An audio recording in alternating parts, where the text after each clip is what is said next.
Today I wanted to teach you how to work a slanting cluster crochet stitch, which is also known as a bead stitch. This pattern is used to create some texture and uniqueness in your crochet projects.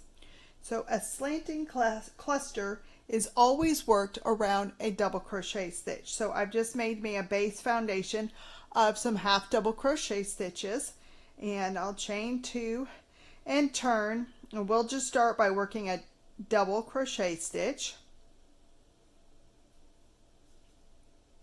Then to work the slanting cluster stitch, you yarn over and insert your hook from right to left behind that double crochet stitch or the post.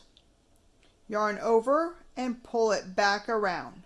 You're going to do that 3 times. So that was once. Here's the second time. Yarn over, put your hook behind the stitch, come up, yarn over, and pull it back around. That's 2. We're going to do it a 3rd time. Yarn over, go behind the double crochet, yarn over, and pull it back around. Now we are going to pull through the first 6 stitches. You've got 6 loops. You've got 7 loops on your hook. You're going to yarn over and pull through the first 6. You're going to come up.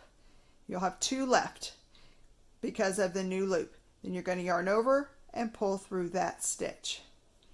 And then that makes a slanting cluster stitch. It goes at an angle here, and it's a cluster of stitches.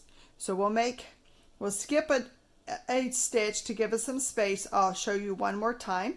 Make a double crochet stitch because that's always what has to precede a slanting cluster stitch.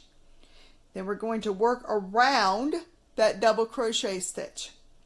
Yarn over, go around as if you were doing a front post stitch. So go behind the double crochet from right to left, yarn over and pull it up. We're going to do that 3 times. So that's 1, 2, 3. And we're going to yarn over and pull through the first 6 loops. So stop with 1 left on your hook. Whoops, I missed it. Yarn over, pull through the first 6. Come up with the last, oops, it doesn't want to incorporate. Come up with the last loop. There's the loop you pulled through, so you should have 2 loops left. Yarn over and pull through that stitch. And there you go. You've got 2 beads or 2 slanting cluster stitches.